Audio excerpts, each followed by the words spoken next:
India's deal, Pakistan's charity, the double standards of the world exposed.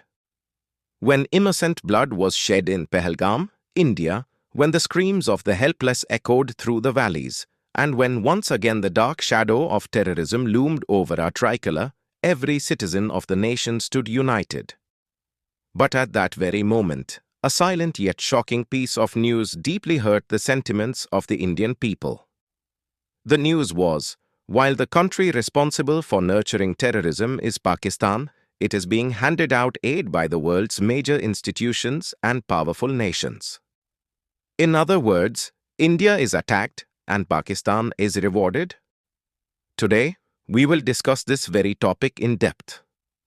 But before we begin, if you are new to our channel, don't forget to subscribe so that you are the first to receive updates on our latest videos.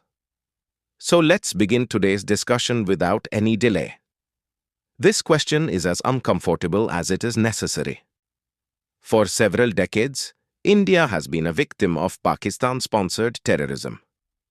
Be it the Parliament attack or the Mumbai bombings, the retaliation for Uri or the tragedy of Pulwama, every time, it was India that bore the pain. Every time, it was Indian soldiers who made the sacrifice. Yet whenever India took firm steps for its security, it was India that faced lectures on international platforms.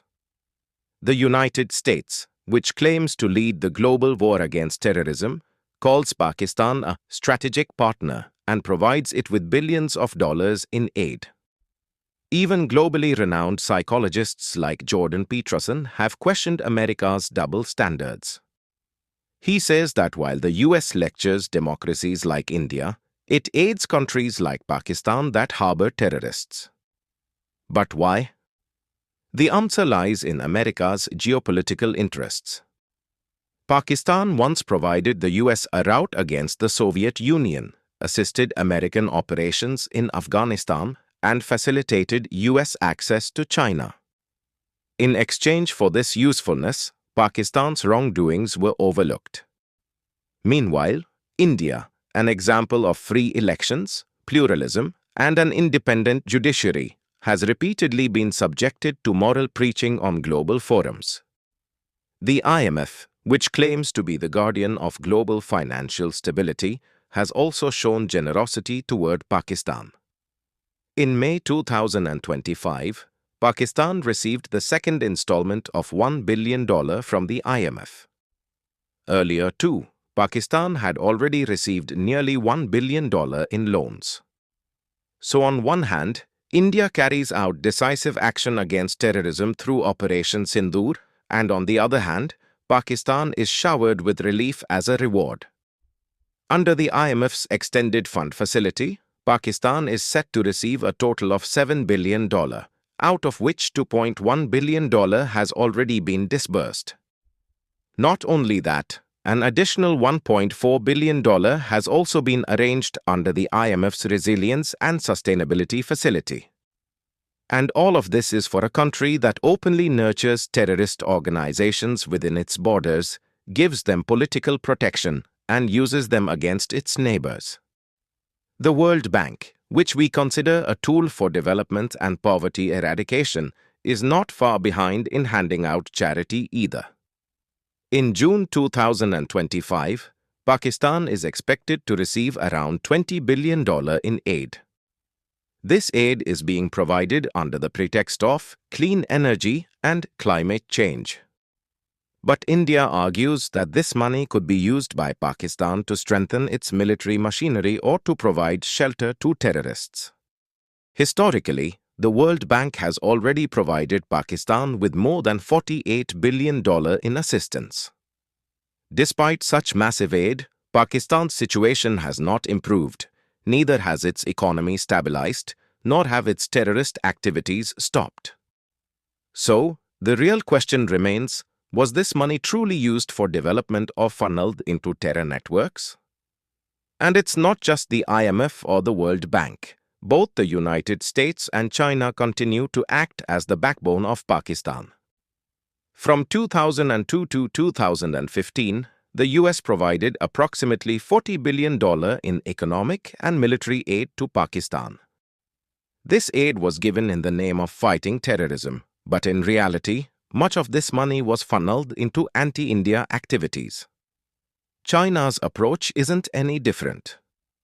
It is set to provide Pakistan with a commercial loan of $3.7 billion by the end of June 2025. Out of this, $2.4 billion is due for maturity in June.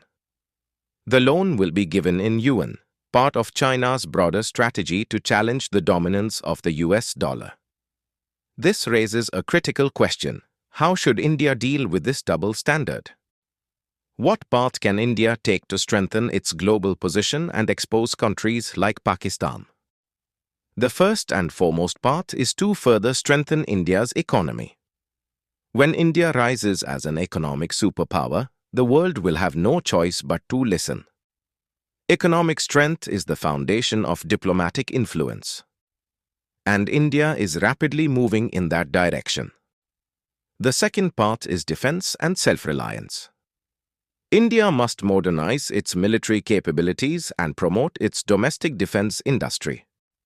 If we are not dependent on any other country for our security, no nation will have the courage to pressure or manipulate us. The third path is leadership in science and technology. If India establishes global leadership in fields like artificial intelligence, cybersecurity, space technology, and the energy sector, the world will see it not just as a trade partner, but as a strategic guide. India must assert its stance firmly on global forums. Whether it's the United Nations, G20 BRICS, or the SCO, India needs to deliver a clear and firm message that there will be no compromise in the fight against terrorism. India should also share intelligence related to terrorism to expose Pakistan's reality to the world.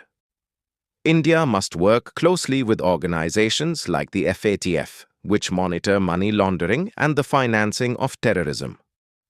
Keeping Pakistan on the grey list, or even pushing it toward the blacklist, is strategically vital for India. Beyond engaging with major powers, India must also strengthen ties with its neighbors, Nepal, Bangladesh, Sri Lanka, Bhutan, and Myanmar. When all of South Asia stands with India, Pakistan's isolation will become even more evident. India must present its culture, yoga, Ayurveda, and democratic model to the world as a source of inspiration. This soft power will give India a moral authority on the global platform. If our video has taught you something new, do not forget to like and share this video so that this information can reach others as well. Your likes and shares are a source of inspiration for us. If you have any questions or suggestions, please let us know in the comments. It will be our honor to answer your questions and listen to suggestions. And yes, if you like our content, subscribe to the channel and press the bell icon so that you stay connected with every new story. Thank you. GRT Business YouTube channel sources: news from various news agencies, opinion polls, and other public sources. We try to ensure that every report and summary is accurate and verified, but we are not responsible for any dispute or error. Our aim is only to provide you with accurate information.